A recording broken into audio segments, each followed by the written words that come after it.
Testing, testing. Where's Katherine Tingley? We're here at what is today Point Loma Nazarene College, which was the site of the Lomaland Theosophical Community beginning in 1897 until 1942. Katherine Tingley founded this community based on theosophical principles in 1897, built the Raja Yoga School here and university, and established a community of over 500 people.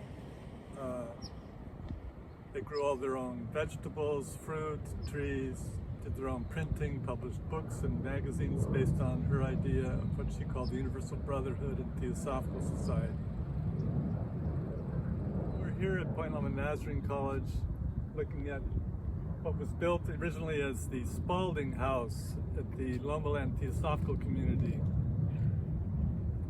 This building, you can see the ornate stairwell going up to the top. The amethyst dome and glass was the same as the color in the Temple of Peace at Lomaland. And from the sky you can see that it's based on the kind of a big mandala, with the center is the dome and the top piece in amethyst. And amethyst light came into the center, and this became the house for A.G. Spalding and his wife, Elizabeth Mayer Spalding, who was a close friend of Katherine Tingley's. Later on, it was the administrative building in the time of Gita Parukar at Lomaland. Inside are all the doorways are arched carveways carved by Reginald Machel in themes of music, based on Elizabeth Mayer Spalding's interest in teaching at the Lotus Children schools in Boston and also here at Lomaland. Katherine Tingley and Elizabeth Mayer were close friends, and this was kind of a special place where Elizabeth Mayer Spalding could be close and work with Katherine Tingley on various projects here at Lomaland. We'll go closer and maybe we can peek inside the windows now and look at Machel's carvings and things. We can walk in and see, this was again the Spalding House at Lomaland. Machel's carvings and things. We're inside on the doorways. The amethyst colored glass was Tingley considered symbolic of you can get closer and see the, maybe you can sew through the doorways. So you can see these are all based on themes of music. Elizabeth Mayer Spalding taught music in the Lotus Circle schools in Boston and helped set up some of the music curriculum for children here when Lomaland was established. So you can see like the children in the left one with the harp on top, and various instruments in the next one. Each of the doorways has a slightly different theme. Tingley felt that music was the expression of the human soul in daily life, and they literally had a music event almost every day at Lomaland. Orchestra, chorus, they did all their own music compositions for the plays they put on, choreography for the dramatic productions, etc. Here's the original spiral staircase that went up to the top of the building, Spalding House building. Let's see how far it can go.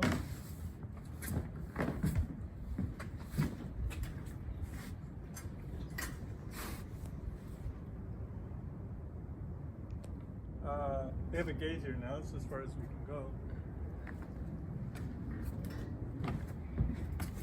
All these buildings would have been co-designed with Reginald Machel as the art input, and probably one of the other theosophists for the actual architectural drawings. Could have been one of the other British theosophists who had these kinds of skills, possibly Henry T. Edge or Fred J. Dick from Ireland. She's working on the design of the Greek theater. She corrects a mistake in the designs. So she had a lot of input into the actual way things were done. And you can look later at the pictures we'll show of the when the Temple of Peace and the Academy were built. The Temple of Peace is structured after a Buddhist stupa, and Reginald Machel had designed the urn for Blavatsky's cremation ashes in the design of a classical Buddhist stupa, and that design fits exactly how the Temple of Peace was done. And again, from the air, if you look at the Spalding House, it's a mandala, a combination of East Asian and Greek Pythagorean architecture pervaded Lomaland. Tingley felt that the geometric harmony was essential for the harmony of the community. Also, we find very commonly throughout the motif of the lotus, like these columns, and also this particular flattened archway, very harmonious Greek Pythagorean design. The curious thing is that, after the breakup of the Theosophical Society, Point Loma in Covina, my parents, I wasn't born yet, but my parents and my two sisters moved back here and lived there for,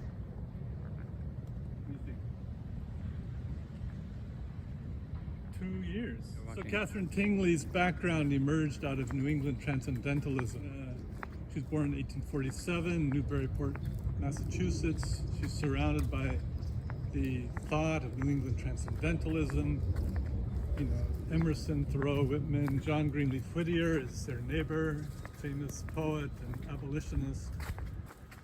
She grows up in nature, and has these childhood vision of this city, this community, this place on the west that will be built someday. She's inspired to make this happen.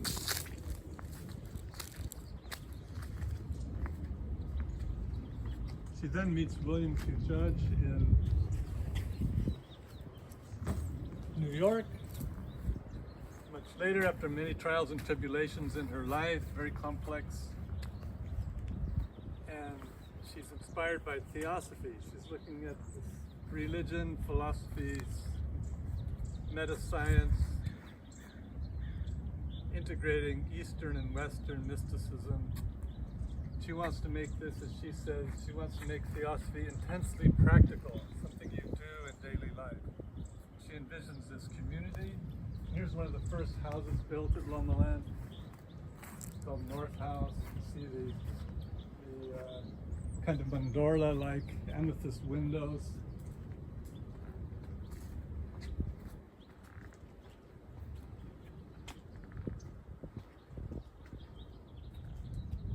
So inspired by these ideas, she's bringing it to life in a place where it can be enacted in daily life.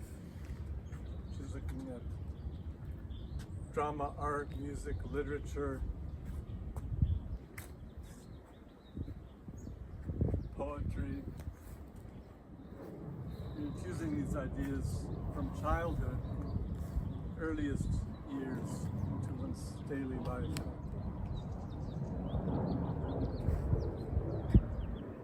The motto for the Raja Yoga School was simply now.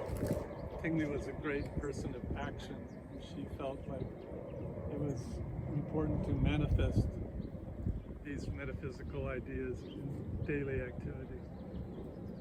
The other keynote of Lomaland was silence. There was minimal chit-chat. It was very, in modern day parlance, a very mindful community. The banister on the stairwell. The banister on the stairwell was done by Reginald Machel. The fireplace also, the woodwork around the fireplace has Christmas decorations, but you can see it's also Machel-esque design. The archways inside, again the flattened archway in the central arch.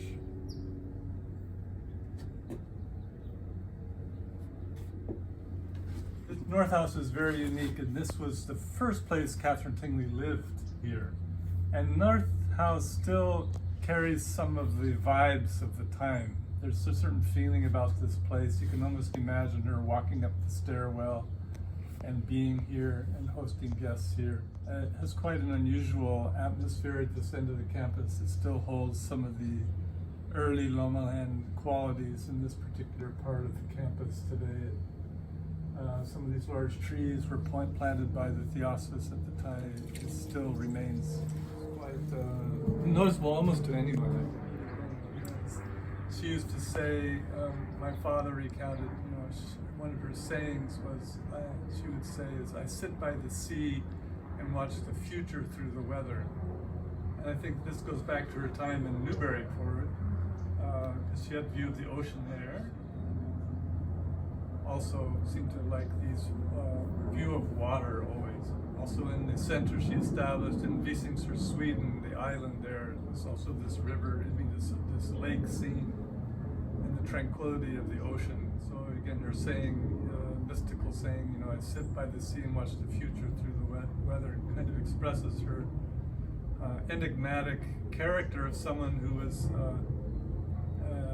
very mystical side to her, but also profoundly energetic, very practical, manifesting side. I think you would say something like that. Yeah, very directive. When she was doing the dramatic productions in the Greek theater, and one of the quotes that Helen Plummer Harris in her notebook wrote down was Tingley saying, "I work best in total chaos." And the Lomaland productions of drama were extraordinary community productions. Over 250 people in the community every year, more twice a year, would produce these productions of Greek tragedies and Shakespearean dramas, creating their own costumes, choreography, acting, the backdrops for the plays, orchestral music, the orchestra playing in the backdrop of the Greek theater. This very dynamic activity would happen. At the same time, the daily life at Lomaland, from the outside, some people would have thought of as regimented, even. But if you put it in the context today of, say, a Buddhist monastery, it would be similar. People arose at the same time. Everyone assembled in the Greek theater for moments of silence. Before that even, at least my father said, would run to the ocean and back before the hour of silence, and then the hour of silence, and then to breakfast was communal.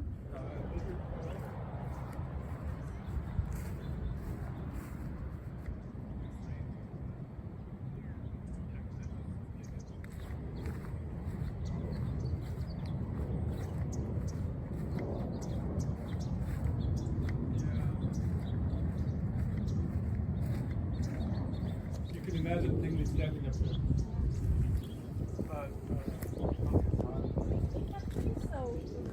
Yes, this is all the amethyst glass. Now, the reason for the amethyst glass color wasn't Tingley's.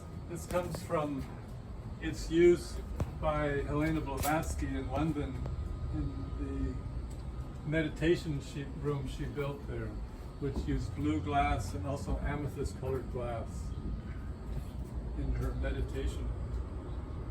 So that's why the glass was adopted here at Lomaland. Tingley had samples that they brought from England and copied to have this color of light pervading the buildings. Was considered very harmonious and healing by the Theosophists. And doesn't amethyst have an esoteric meaning? Yeah, the amethyst color was considered to be connected to the, what they would call, we put in quotes, higher self or spiritual self. So this was based on Blavatsky's color theory, had huge effect on many artists and composers. For example, the Russian composer Alexander Scriabin composed his famous symphonic color symphony based on Blavatsky's ideas of esoteric color combinations.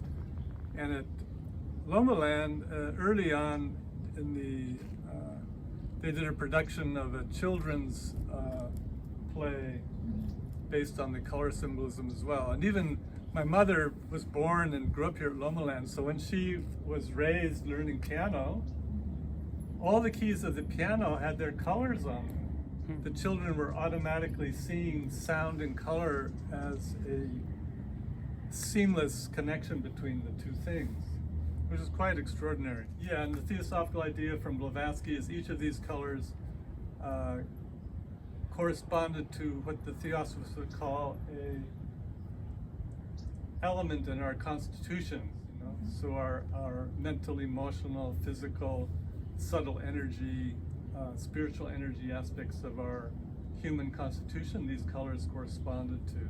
So you see this also in the art of Reginald Machel, which we see now at the San Diego History Center, two of his great art pieces, one called The Bard and the other The Prodigal.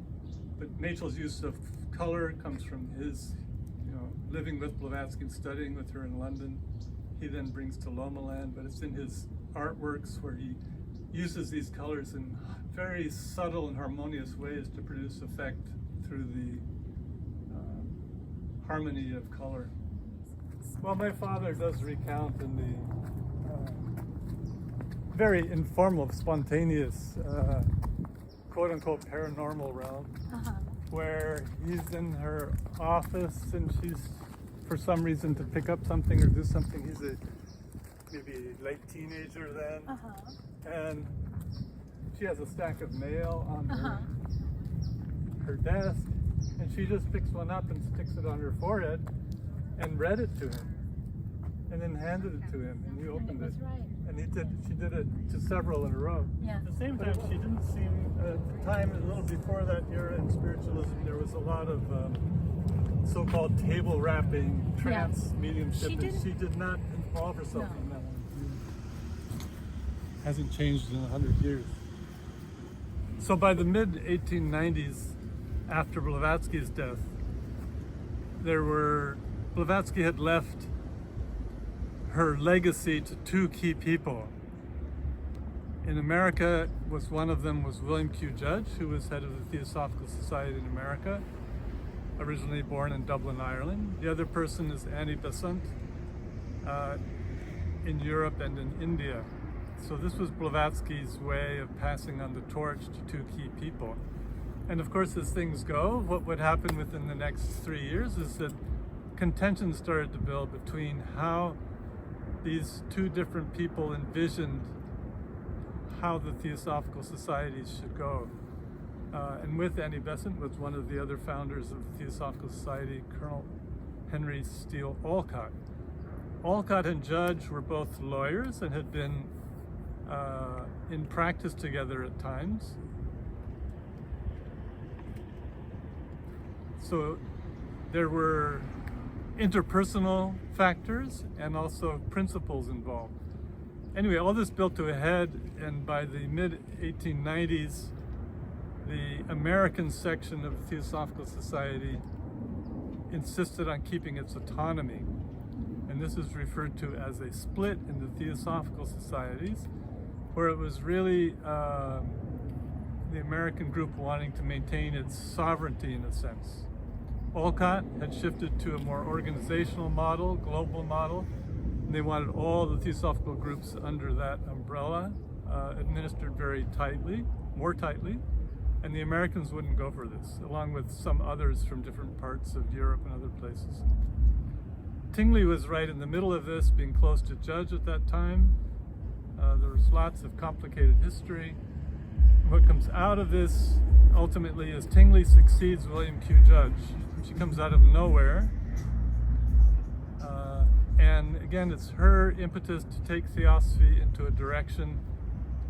While yes, its metaphysical ideas are wonderful to study and to gain insight from, they have to be put in practice, put into daily life.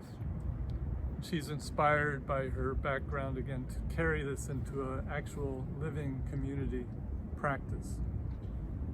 The emphasis in Lomaland Theosophy then is in creative elements, daily living, creative elements meaning art, music, literature, drama, agriculture, all in one harmonious whole. So the kinds of people that are attracted to Lomaland are the kinds of people that wanted to put these elements together. So you have unusual characters showing up. You know, the Reginald Machel, who designed, you know, came to Blavatsky in London. He was a classically Victorian trained artist, very high quality artist. He had never painted anything symbolic ever, and Blavatsky said, please paint my room and the lecture hall, and I want Egyptian symbols and symbols from India and all these different things in it. And he started to paint symbolic images in Blavatsky's house. He started doing carvings for her. We have a wonderful carved box we can show images of various mandalas and things that he carved. He, of course, coming from the British Isles, he also carved a dragon, mythic dragon-shaped stool for Kenneth Morris. He illustrated the Welsh poet Kenneth Morris's books, Welsh mythology. So Machel had a lot of influence on the design and architecture of Lomaland and the layout. Tingley's vision, helped by Machel's ability to manifest. Tingley's Pythagorean, Greek, East Indian combination of things, Greek theater, the academy and temple and Spalding House, inspired to some degree from Indian architecture.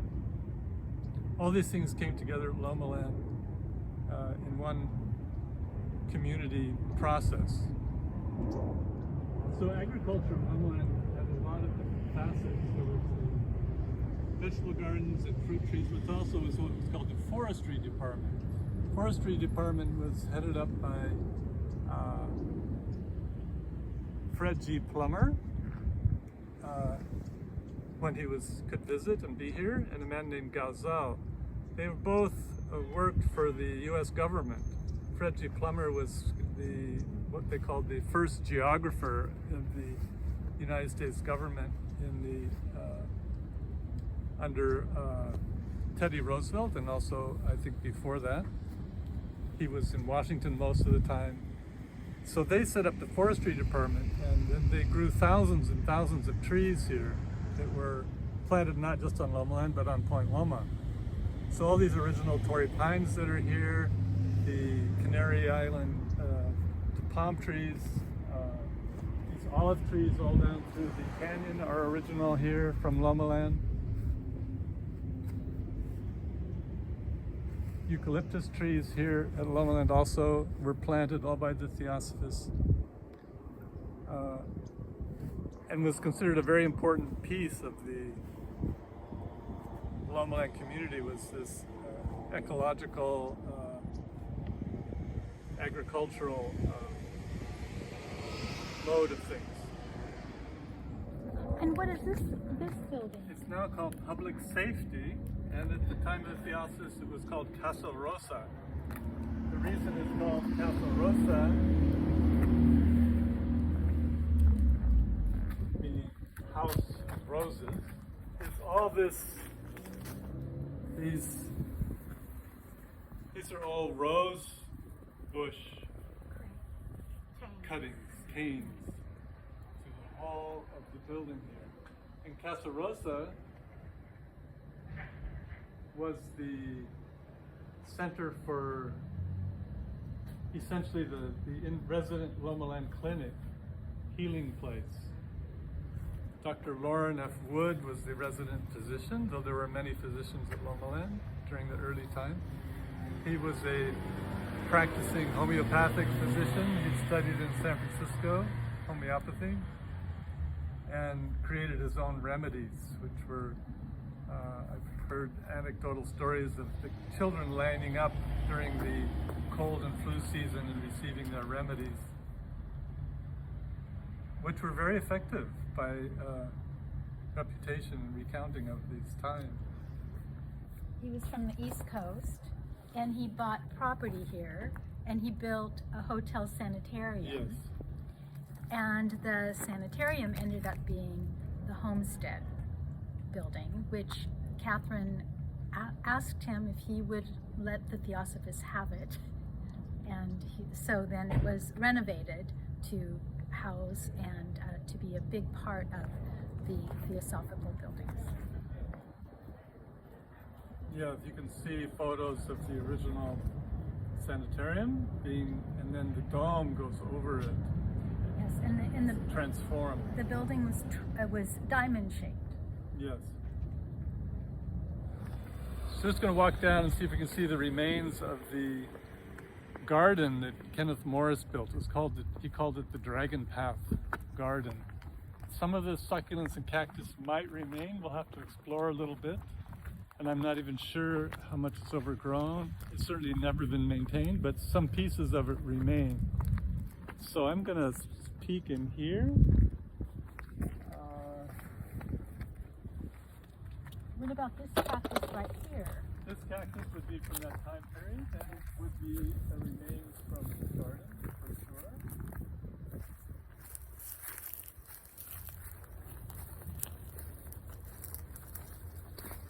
Here it's very dry this year, so they're all dried up. But you can see this succulent here, this big, all these bushes here. These were all planted by Kenneth Morris. There would have been pathways through this.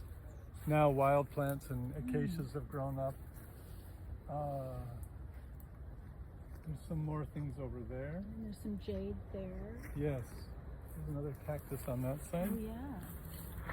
These go back to 1918.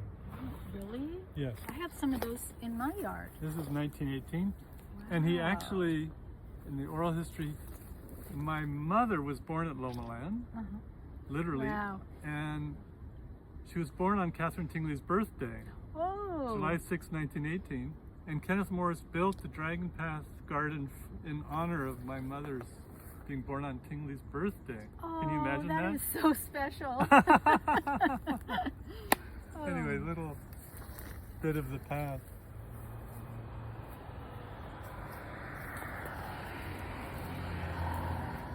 Some of the rumors started in the yellow journalism days when she was still here. Right. Yeah, you look at it very early on, and the powers in California,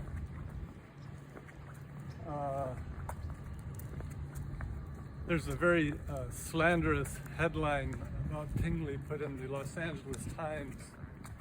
The owner of the Times during that period was General Harrison Gray Otis, Civil War veteran, very powerful, wealthy, with influence in California. And Tingley sues him for slander. No one had ever sued him before. They could print whatever they wanted to in these newspapers, pretty much. He had strong support in San Diego for the most part during her lifetime. This was Los Angeles and California. And the view of Tingley was, the yellow press called her Purple Mother. The fake Mahatma. The various things like this. Called it the spookery. Made it seem like they were involved in doing strange magical rituals at midnight. Especially a woman in a position of power at the time was really very unacceptable. I mean, she was later on during World War, she was a pacifist. She was very much anti-war. She would fire off telegrams to Woodrow Wilson. Peace parades and Peace parades, pageants. Yet very skillfully, like they would always invite people to all the significant people of San Diego to the productions of the plays. So like the commandant of the Marine Corps at Camp Pendleton would come to the plays in the Greek theater. She was very skillful at reaching out.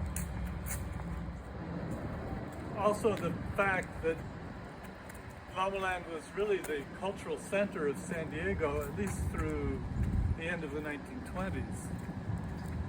So there was a lot of influence, certainly at the normal school, for example, the early beginnings of San Diego State University. Also had links with Lomaland. Maria Montessori would spend a year at the normal school and undoubtedly visited Lomaland. So you see these different influences. The most significant educator in Japan, kind of the John Dewey of Japan, came to Lomaland and saw it as a template for education in Japan in the early 1900s. It was definitely a sliding scale, you know. So, for example, because of the collaboration Katherine Tingley had in establishing of Raja schools in Cuba, which is a whole long history of itself, I think of something like 180 Cuban children were educated here at what was Lomaland before. Some, you know, the children of Emilio Bacardi were educated here, who certainly contributed their, you know, Bacardi and sponsored some, but many were, you know, some of the Cuban children were orphans from the Spanish-American War. Another group of orphans from Buffalo came to be educated. Some families would also pay, so it was definitely a whole spectrum. Many children were educated for free, others paid a normal kind of amount, and people from families that had more means would sponsor others. Well, certainly by 1911, you know, the publishing here, the Theosophical Path, they published monthly, was published in, also translated, and editions were done in Spanish, Dutch, German, Swedish. So there was a large outreach to other countries and across the United States as well.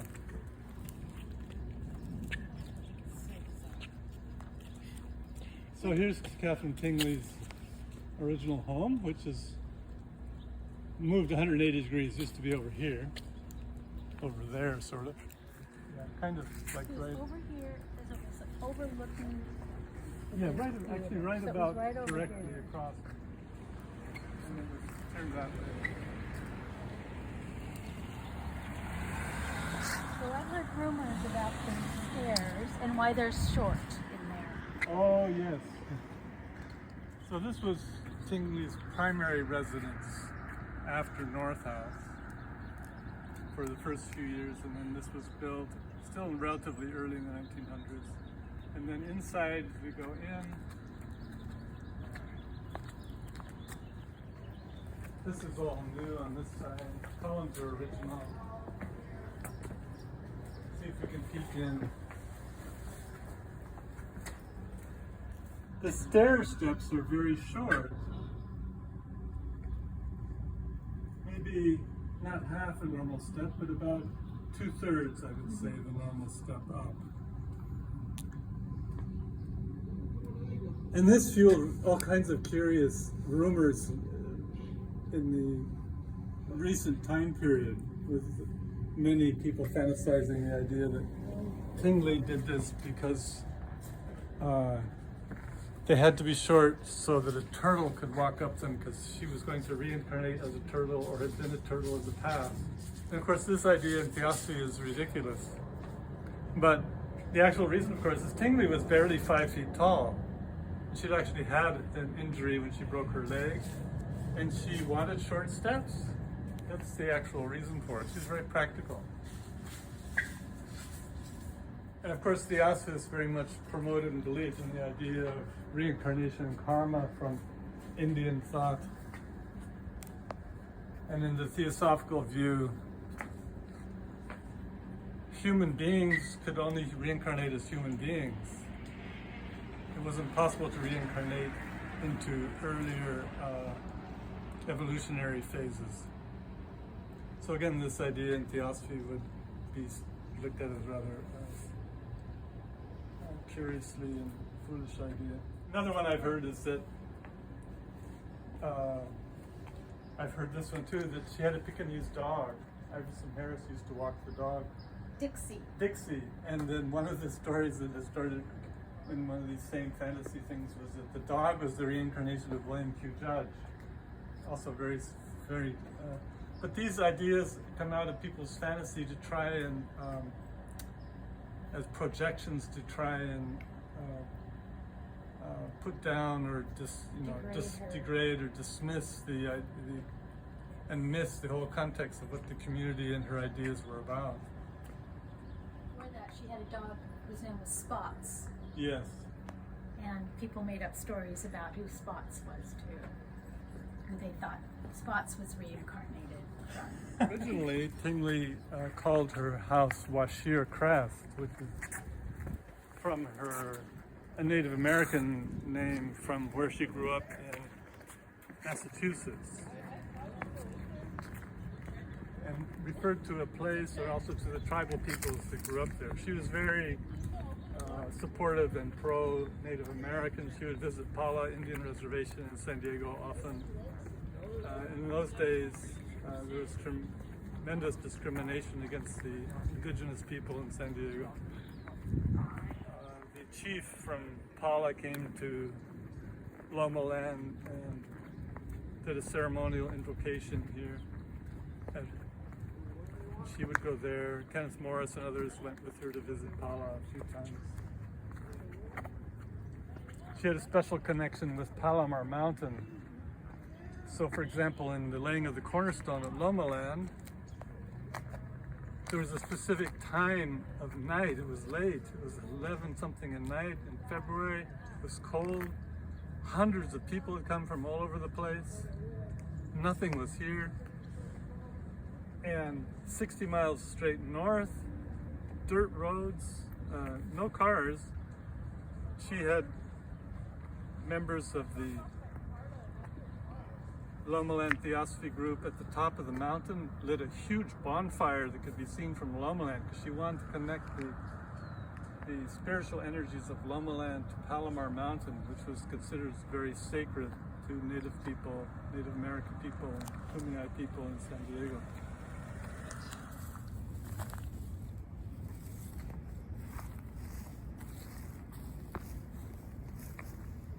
So here we are at the first Greek theater in America, built in 1901. We have this plaque here of Katherine Tingley, following the classic Greek architecture. First it was just the amphitheater was built, and then the stoa was built later after that. And this was where all the plays were produced at Lomaland. The Greek plays, the Humanities, Aeschylus, Shakespearean plays, some comedies of Moliere. Everything was done here. Imagine it was full of people. And originally at the time, the canyon went straight down to the ocean from here. And you could see the waves breaking through the pillars. Unfortunately, in the 1960s, it was flattened and filled in, and they put in a football field. At that time, there was also a small temple on the hillside, and in back there was space for the orchestra to play live music during play productions. So in the production, again, the Lomaland community was completely involved in everything from costume making to the acting, choreography. Tingley was completely immersed in directing the plays. This was the place where she interacted with the community in a very close way. She was helping and assisting and pointing out how to produce the costumes, how to act, how to organize everything. There was apocryphal stories that she had been involved and worked with a dramatic production troupe in Europe. Seems quite likely. She clearly had experience. She would sit in the middle, the wider row there, 1, 2, 3, 4, 5th row down, center.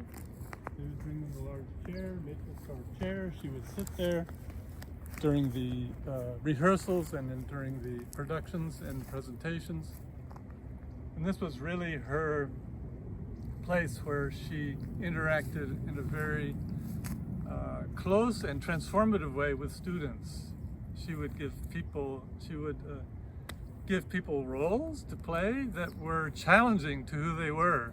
This is very common and often very difficult things to accomplish. In the mid-1920s, my father was in his early 20s. The person who was to play Prospero in Shakespeare's The Tempest became ill, and he had 6 weeks to learn all his lines and play the role of Prospero in The Tempest. He said later on in his life, it completely changed his whole life.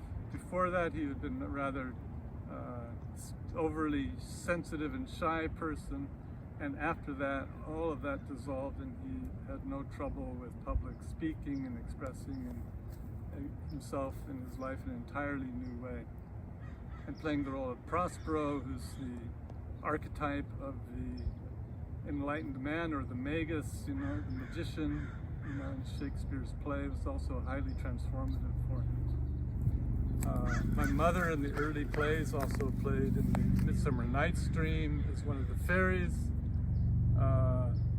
And all these things had tremendous effect on the people growing up and in the plays, recounting these stories from that time.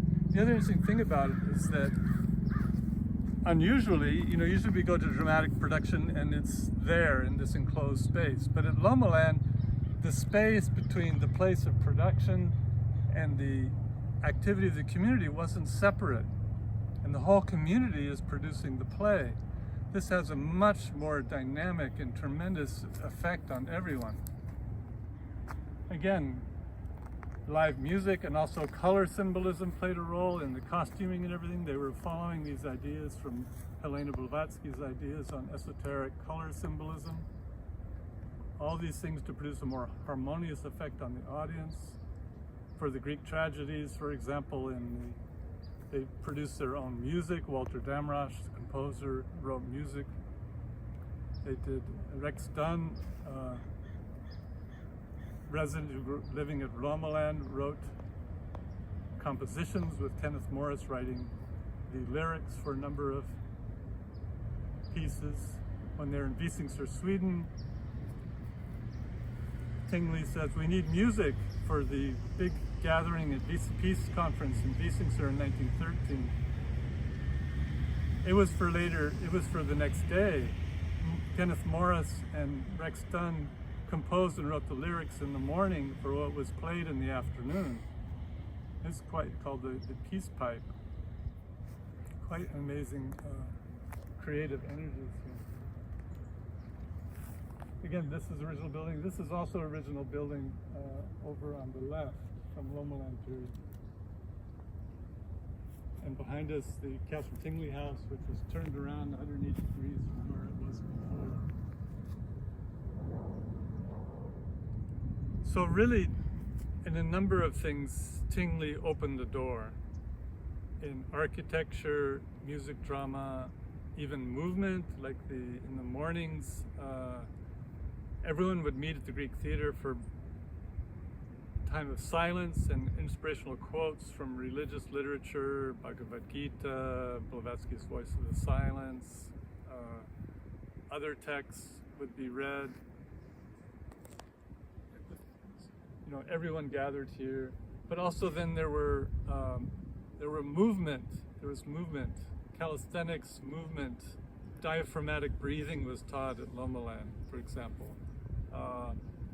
And then you see, for example, in other groups, and even like in the architecture also, and then you find in Europe, in the writings of Rudolf Steiner, beginning of what they call eurythmy, which is also a movement exercise based on centered breathing.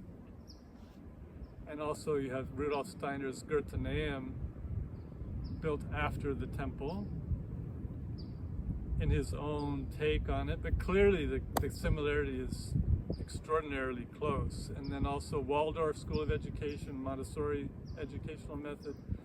Montessori undoubtedly visited Lomaland and talked with people who had been interested in Lomaland at the normal school when she gave her courses there in 18 or 19, I think. She was already developing her own ideas. Rudolf Steiner develops Waldorf.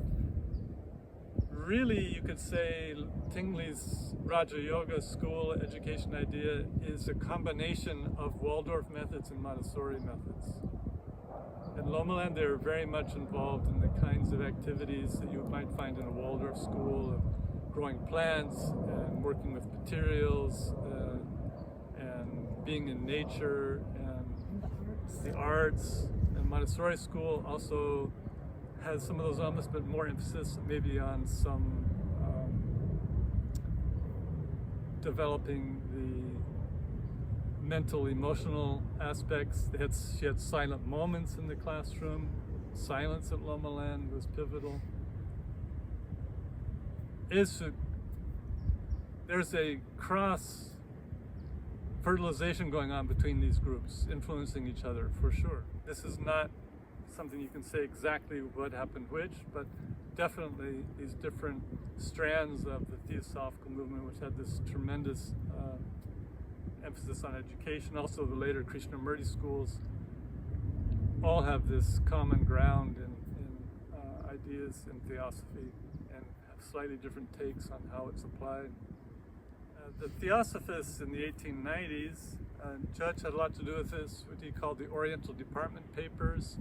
Blavatsky had this in the Theosophist magazine. They were the first to begin to publish translations of sacred Asian writings, especially from Sanskrit, by scholars from their own countries in their own language. Up to that time, it had all been dominated by mostly Europeans and some American scholars. Theosophists invited in Indian scholars who translated from Sanskrit. A man named Tukaram Tatya helped publish these. This was a big change. Some people have accused perhaps Theosophists of cultural appropriation, but in fact the Theosophists were also the transmitters. We have to look at the nuance between transmitting something and appropriating something.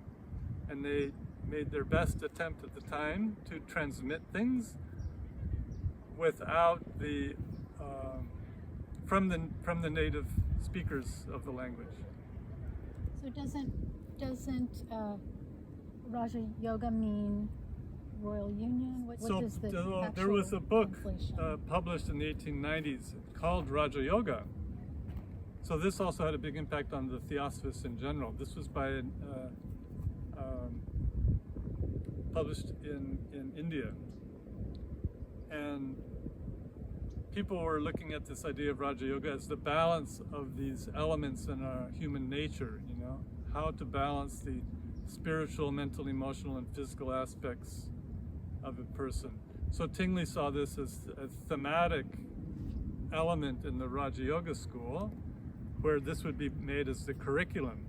So she adapted the use of Raja Yoga as a way to describe her curriculum. It wasn't saying that they were practicing quote-unquote yoga. Yeah, so Tingley used the idea of Raja Yoga, not specifically yoga, as the umbrella overview of the emphasis of the school system at Lomaland. So it became the Raja Yoga Academy, Raja Yoga School, place where the balance of the faculties, body, mind, spirit, all in harmony through the daily activities of the students, not in some theoretical way. So this meant that, for example, school started early, after breakfast, 7 o'clock in the morning, school, as I heard from oral tradition from my father and others, my mother, school was over at 1 o'clock. But that was just the academic part of school, you might call it. Then everyone was in the gardens. And unique to to the time period, and even today, I mean, how many kids get to pull weeds with their teachers in the afternoon? So everything was, you know, a much different kind of relationship. You're working in the vegetable garden with your math professor or your French professor or your literature professor. This was the common norm at Lomaland. Yes. Well, one of the controversial aspects of Katherine Tingley's idea of parenting and school and education was, one, is she extolled the virtue of the family, while at the same time she made the rather controversial comment that most parents were not ready or, quote, evolved enough to be good parents. It's a bit radical. Children were educated in groups. There were homes with different numbers, octagonal buildings. You know, all the kids, boys, say in a certain age, were in one, like 7, 8-year-olds, 9, 10-year-olds, 11, 12-year-olds, etc., like that. And then there was assigned to each group a supra-parent, you might call it, or a mentor, who guided them in their daily activities of education and things.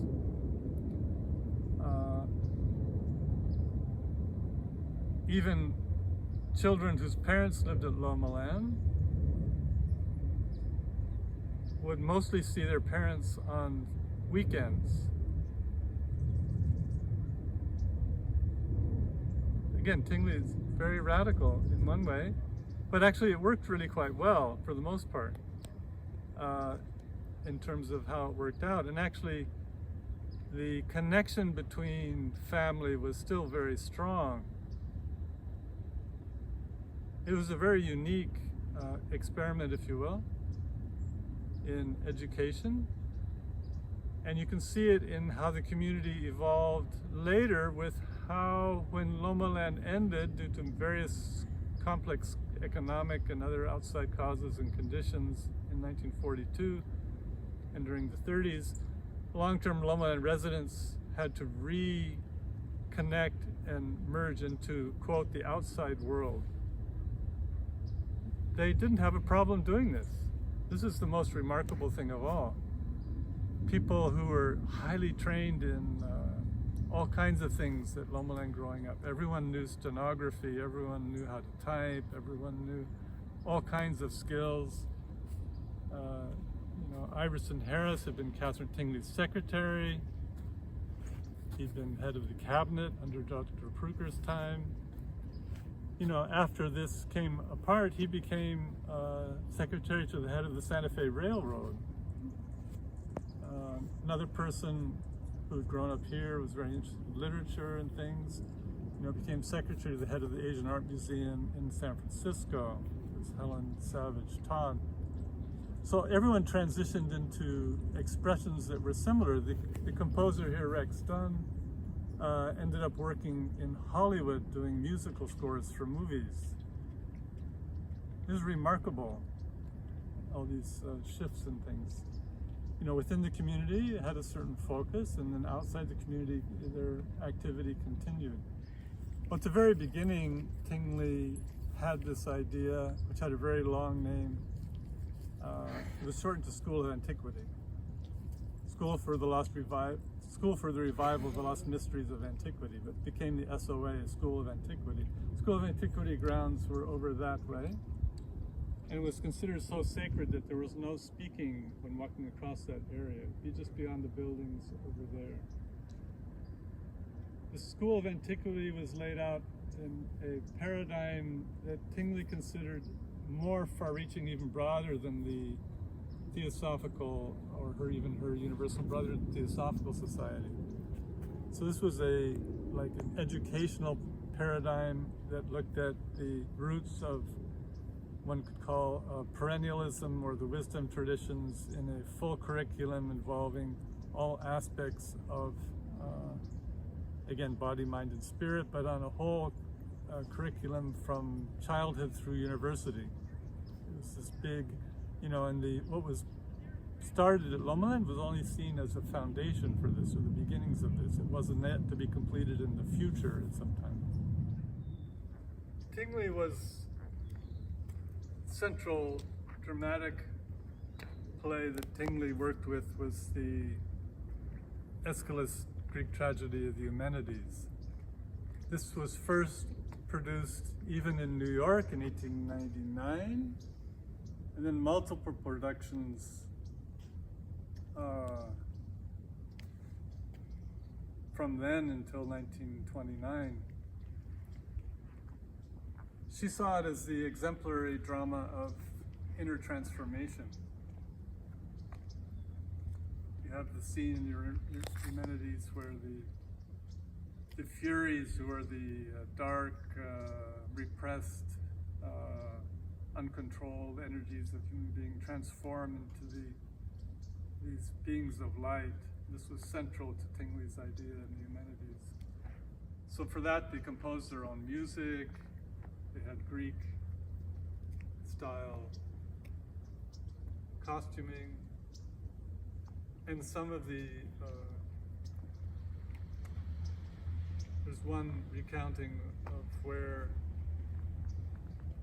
one Raja Yoga student at the time was going by, and it was actually Reginald Machel's son, Montague Machel, was reciting the Eumenides in the original Greek.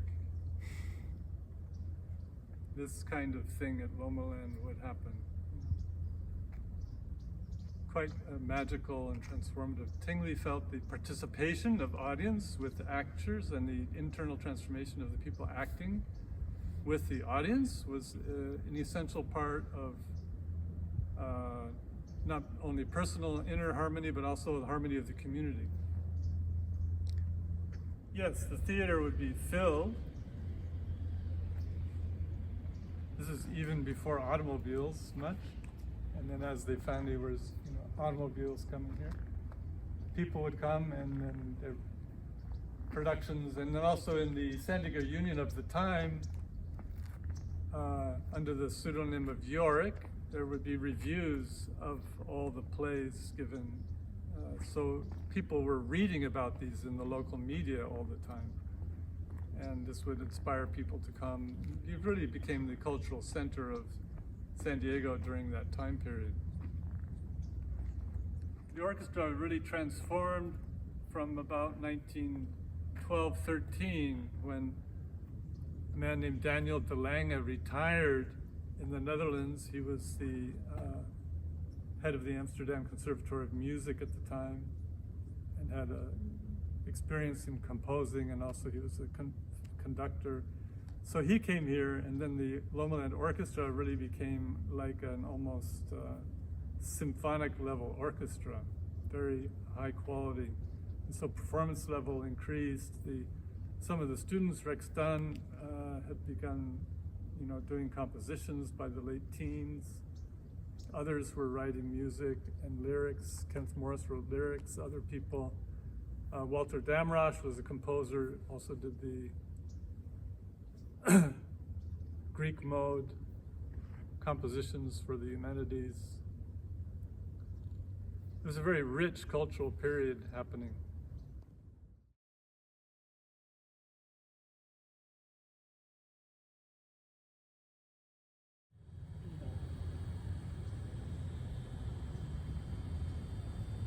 Yeah, these are witnesses to the Theosophy history.